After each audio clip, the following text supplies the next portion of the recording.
जय हिंद दोस्तों, आप सभी का स्वागत है जय हो स्टडी इंडिया एग्ज़ाम्स के इस प्लेटफॉर्म पे। और हमने नदियों की सीरीज़ में आपको पिछली बार ब्रह्मपुत्र नदी के बारे में बताया था और उसके भी बाद जो भी लेटेस्ट वीडियो हमारा था वो गंगा रिवर सिस्टम के ऊपर था।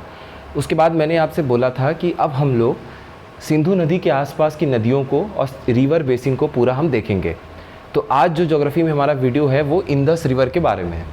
अब सिंधु नदी के बारे में अगर हम बात करें तो ये आपका भारत का उत्तर पश्चिम हिस्सा जो आप देख सकते हैं, जिसमें जम्मू कश्मीर, पंजाब, हिमाचल प्रदेश, ये मुख्यतः 3 राज्य कवर होते हैं। ठीक है, अब इनको हम देखने के पहले सीक्वेंस कैसे देखेंगे। देखिए, सबसे पहले हम शुरुआत करेंगे यहाँ से कि सिंधु नदी इंदस रिवर कहाँ से एंट्री करती है। तो अपने देश में कहाँ से एंट्री करती है, तो आप देखेंगे कि एंट्री करने के पहले हम देखते हैं कि एक झील आता है तिब्बत में। ये झील है आपका मानसरोवर झील। इसी मानसरोवर झील के बगल से ही आप देखते हैं कि ब्रह्मपुत्र नदी निकलती है। इधर पश्चिम में अगर आप देखेंगे तो सिंधु नदी इंदस रिवर निकलती है। और दक्षिण में जब आप देखेंगे तो दक्षिण की तरफ से सतलज नदी निकलती है, दक्षिण पश्चिम होते हुए आती है। तो ये आपकी सतलज नदी है। अब हम शुरू करते हैं सिंधु नदी के साथ में। तो देखिए, सिंधु नदी जब आपकी आगे बढ़ती है आपके मानसरोवर झील से निकलने के बाद, तो ये आपका यहाँ पे एंट्री करती है, प्रवेश करती है जम्मू कश्मीर में जास्कर की पहाड़ियाँ और लद्दाख की पहाड़ियों के बीच से। अब देखिए, सिंधु नदी जहाँ से बहती है ये हमारे इंडिया का जो प्लेट है, आपको पता है कि समुद्र जो अपना सबसे ऊपर लेयर होता है अर्थ का, वो आपका लिथोस्फीयर वाला प्लेट होता है, जिसमें आप कहते हैं ना कि नीचे आपका मैग्मा वाला जो हिस्सा है, जहाँ पे ज्वालामुखी जहाँ से निकलते हैं, उनके ऊपर आप प्लेट जैसा समझ सकते हैं कि टुकड़े टुकड़े के रूप में ज़मीन के बड़े बड़े टुकड़े हैं, प्लेट हैं जो उस मैग्मा के ऊपर तैरते रहते हैं।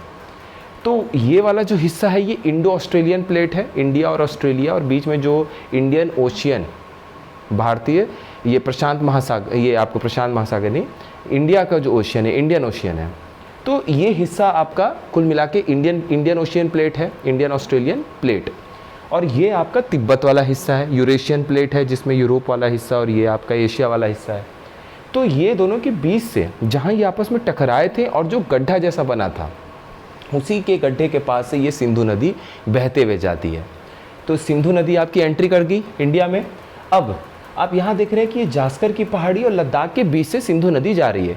तो सबसे पहला सवाल जो आपका आता है वो यही आता है, आपके सामने 4 ऑप्शन दे देगा और बोल देगा कि सिंधु नदी कौन से 2 पहाड़ों के रेंज के बीच से बहते हुए जाती है।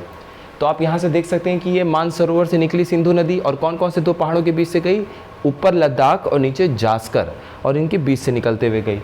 अब लद्दाख के ऊपर भी अगर आप जाएंगे तो ये जो आप ग्रीन कलर में देख रहे हैं ये है काराकोरम की पहाड़ी। इसी काराकोरम में सबसे ऊंचा जो पर्वत शिखर है वो है माउंट गॉडविन ऑस्टिन। ठीक है, K2 जिसको हम बोलते हैं। 8611 मीटर के आसपास इसकी ऊंचाई है और ये दूसरा सबसे ऊंचा पर्वत है। आप भी एक बार चेक करिएगा कि क्या ये वाकई हिमालय के बाद दूसरा, हिमालय नहीं माउंट एवरेस्ट के बाद सबसे दूसरा ऊंचा पर्वत यही है क्या पूरी दुनिया में। एक बार चेक करिएगा, 8611 मीटर इसकी हाइट है। अब यहाँ देखिए, लद्दाख के भी ऊपर अगर आप देखेंगे तो ये आपका सियाचिन ग्लेशियर है।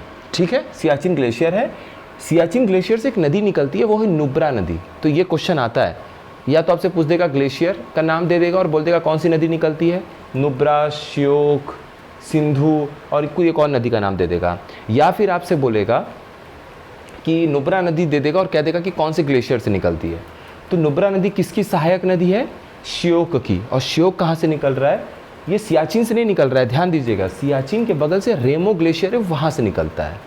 तो कन्फ्यूजन हो सकता है एग्जामिनेशन में, अगर आपको दे दे कि श्योक नदी जो सिंधु नदी की सहायक नदी है वो आपका सियाचिन ग्लेशियर से निकल रहा है, तो ये आंसर गलत हो जाएगा। सियाचिन ग्लेशियर से नहीं निकलता है, कौन सी, श्योक नदी। श्योक नदी सहायक नदी है किसकी, सिंधु नदी की। ये बिल्कुल सही क्वेश्चन है, ये बिल्कुल सही ऑप्शन है। अब यहाँ से आपकी श्योक नदी निकली, नुब्रा नदी आके उसमें मिलती है, तो नुब्रा सहायक नदी है श्योक की, जो कि नुब्रा नदी खुद कहाँ से निकल रही है, सियाचिन ग्लेशियर से। श्योक नदी जब आपकी बढ़ती है तो ये काराकोरम और लद्दाख के बीच से बहती है। तो पहाड़ों के को भी आप समझते जाइए कि उत्तर से दक्षिण की तरफ आप जाएंगे तो सबसे पहले काराकोरम है, फिर लद्दाख है, फिर जास्कर है और फिर ये पीर पंजल और धौलाधर की पहाड़ी है। अब यहाँ देखिए, ये आपका सिंधु नदी निकला, सिंधु नदी में आके श्योक नदी मिल गई, और फिर ये सिंधु नदी आपकी यहाँ से ऐसे होते हुए आपकी पाकिस्तान में एंटर कर जाती है। अब यहाँ पर आप देख रहे हैं कि नंगा पर्वत आपको देखने को मिलेगा। नंगा पर्वत हिमालय का सबसे पश्चिमी वाला हिस्सा का यहाँ चोटी पड़ता है, नंगा पर्वत। और अगर पूरब में हम बात करें, जहाँ से फिर हिमालय नीचे दक्षिण की तरफ ऐसे मुड़ जाता है, तो वो है नामचा बरवा। उसी नामचा बरवा पर्वत के पास में मैंने आपको बताया था, ब्रह्मपुत्र वाली नदी में हमने पढ़ा था, आपको याद होगा कि ब्रह्मपुत्र नदी सेंगपो होके जब इसी मानसरोवर झील के पास से निकलती है तो वो सीधे चलती है, इंडिया के एकदम पैरेलल साथ साथ चलती है, और उसी पहाड़ के जो रेंज है आपके नामचा बरवा के पास में, वहाँ से टकरा के और फिर दक्षिण की तरफ भारत में मुड़ती है। ठीक है, अब देखिए ये तो हमारा हो गया ये वाला हिस्सा। अब हम देखते हैं, थोड़ा सा नीचे आते हैं, जास्कर के नीचे आते हैं। अच्छा, ये जास्कर जो है ना, टेथिस हिमालय। टेथिस हिमालय क्या है? जब ऊपर आपकी ये प्लेट थी, किसकी? यूरेशियन प्लेट, और हमारा जो आधा हिस्सा था यहाँ से आपका पेनिनसुलर वाला हिस्सा जो भारत का हिस्सा था, वो धीरे धीरे ऊपर की तरफ बढ़ रहा था। तो इन दोनों के बीच में धीरे धीरे जो समुद्र था ना, वो उसकी जो साइज़ थी वो कम होती जा रही थी। तो जब ये एक जगह पे था और ये हमारा भारत का प्लेट ऐसे जा रहा था, तो इसके बीच का आप साइज़ देख रहे हैं लगातार कम हो रहा है, तो ये समुद्र है।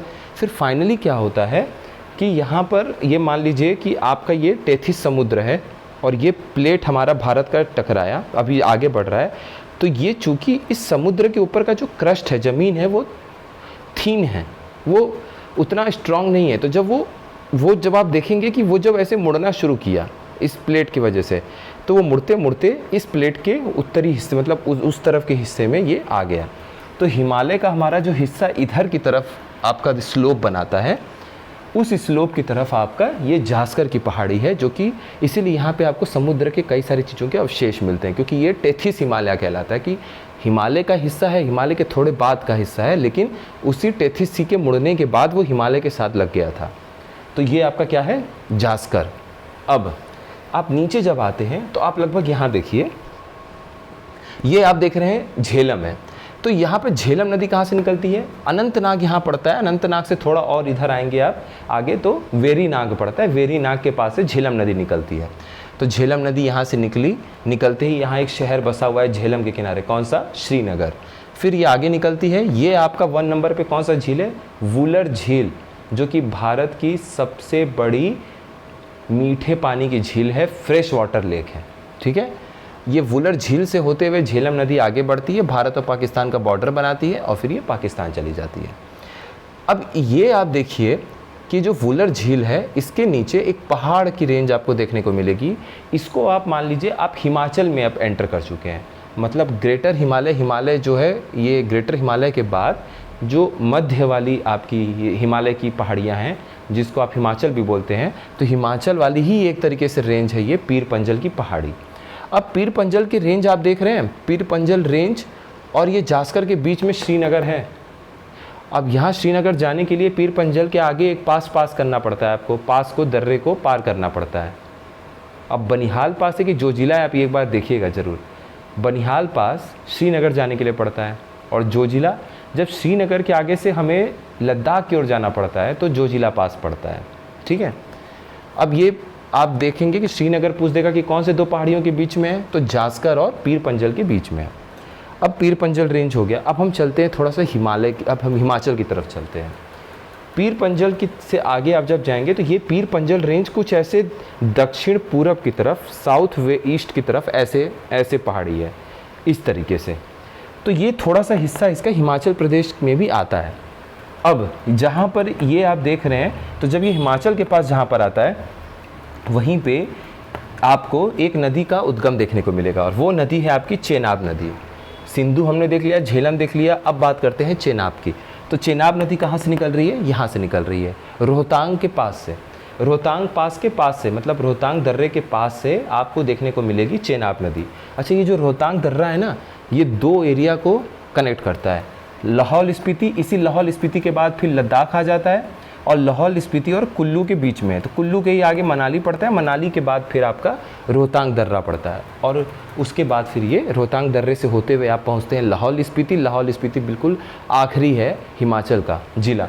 फिर यहीं से आपका लद्दाख शुरू हो जाता है। ये कोल्ड डेजर्ट के लिए जाने जाते हैं ये सब एरिया। अच्छा, अब ये आपका कुल्लू के, अच्छा यहाँ तो आपका हो गया कि रोहतांग पास के, मतलब रोहतांग दर्रे के पास से चेनाब नदी निकलती है, और इसके कुल्लू के पास से कौन सी नदी निकलती है, तो वो रावी नदी है। ये देखिए, कुल्लू के पास से कौन सी नदी निकल रही है, रावी नदी। ठीक है, कुल्लू के पास से एक और नदी निकल रही है जो कि भारत से ही शुरू हो रही है और भारत में ही ख़त्म हो जा रही है। वो कौन सी नदी है, वो है आपकी ब्यास नदी। तो ब्यास नदी भी यहीं से आपकी निकली। अच्छा, यहाँ देखिए, ये जो पीर पंजल की पहाड़ी है, ये लगभग रोहतांग के पास तक था। तो ये जो आपकी चेनाब नदी है, ये इसको चीरते हुए आगे बढ़ी है, मतलब पीर पंजल के पास से चीरते हुए निकल गई। जस्ट ये जहाँ ख़त्म हो रहा है पीर पंजल की पहाड़ी, इसी के पास से फिर ये एक और पहाड़ वही हिमाचल वाला शुरू हो रहा है, वो है आपकी धौलाधर। इसको मिडिल हिमालय भी जिसे हम बोलते हैं, तो धौलाधर रेंज है ये। धौलाधर रेंज आपका, आप देखिए, हिमाचल की तरफ जा रहा है।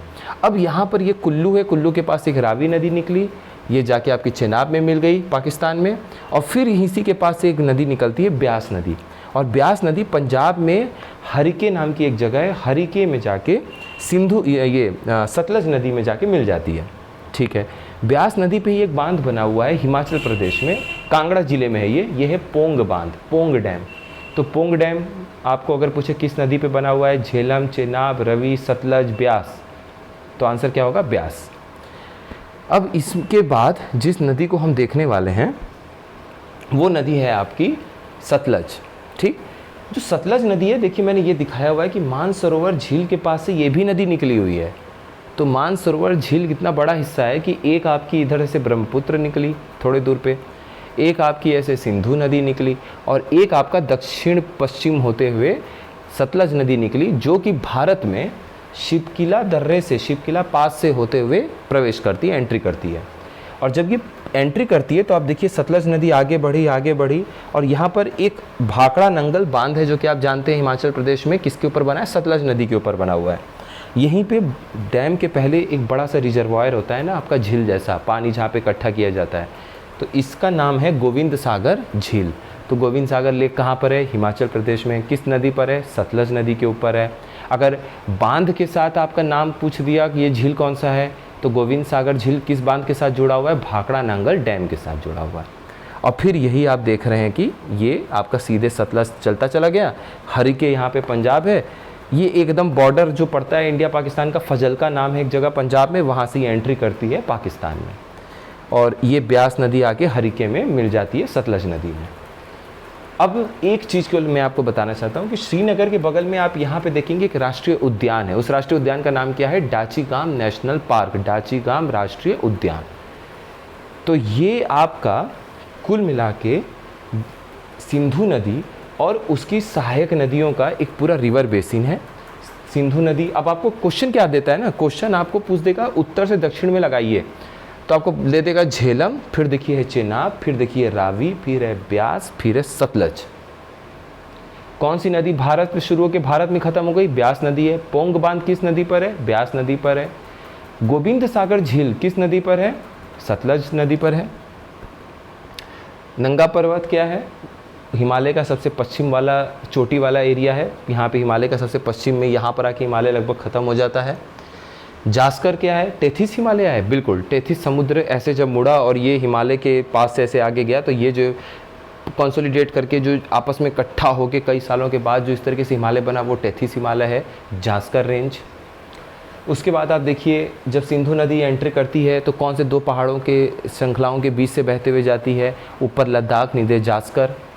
श्योक नदी कहाँ से निकलती है, रेमो ग्लेशियर से। क्या श्योक नदी आपकी सियाचिन ग्लेशियर से निकली है, बिल्कुल भी नहीं। सियाचिन ग्लेशियर से नुब्रा नदी निकली है, जो कि श्योक नदी की सहायक नदी, और श्योक नदी खुद आपकी किसकी सहायक नदी है, सिंधु नदी की सहायक नदी है। अब सियाचिन ग्लेशियर के बारे में कहा जाता है कि उत्तर और दक्षिण जो ध्रुव है अपना, जो आपका अर्थ है, उसमें जो नॉर्थ पोल और ये साउथ पोल है, ये अर्थ है नॉर्थ पोल और साउथ पोल के बाद कोई ऐसा जगह है जहाँ पे सबसे बड़ा लंबा ग्लेशियर पाया जाता है, बड़ा ग्लेशियर पाया जाता है, वो है आपका सियाचिन ग्लेशियर। ठीक है, एक क्वेश्चन ये भी हो गया आपका। अब वुलर झील के पास से कौन सी नदी बहते हुए जाती है, झेलम जाती है। वुलर झील अपने भारत का सबसे बड़ा फ्रेश वाटर झील है, मतलब मीठे पानी का झील है।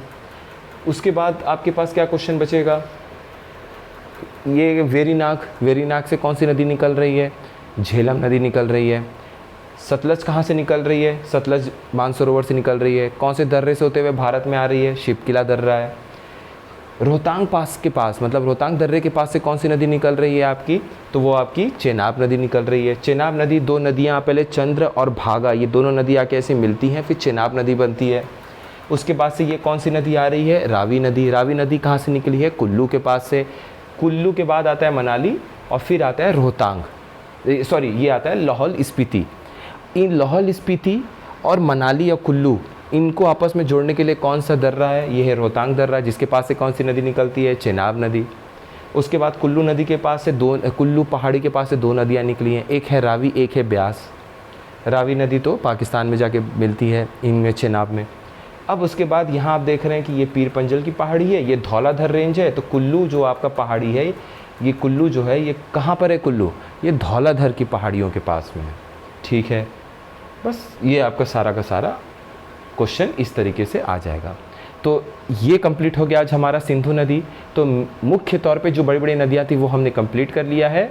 अगला जो अब ज्योग्राफी का टॉपिक होगा वो आपका पहाड़ों के ऊपर होगा, और फिर से हम मध्य से लेकर दक्षिण भारत की तरफ पहाड़ों को देखेंगे, क्योंकि वो कन्फ्यूजिंग वाला पार्ट होता है, नाम थोड़े टफ होते हैं, उनमें भी क्वेश्चन आते हैं। उनमें जो अगर मान लीजिए बाघ अभयारण्य, टाइगर रिजर्व या नेशनल पार्क या राष्ट्रीय उद्यान देखने को मिलेगा तो वो भी हम देख लेंगे, एक बार साथ में कर लेंगे, ताकि अगर क्रॉस करके, लिंक करके, जोड़ के आपस में क्वेश्चन बने तो आपको सॉल्व करने में कोई दिक्कत ना हो। और पहले दक्षिण और मध्य वाला हिस्सा कंप्लीट करने के बाद फिर उसके बाद उत्तर में देख लेंगे, और कोई भी टॉपिक होगा तो आगे ज्योग्राफी बढ़ता चला जाएगा इस तरीके से। ठीक है, तो ये हमारा आज का वीडियो यहीं पे कंप्लीट करते हैं, ख़त्म करते हैं। Thank you so much.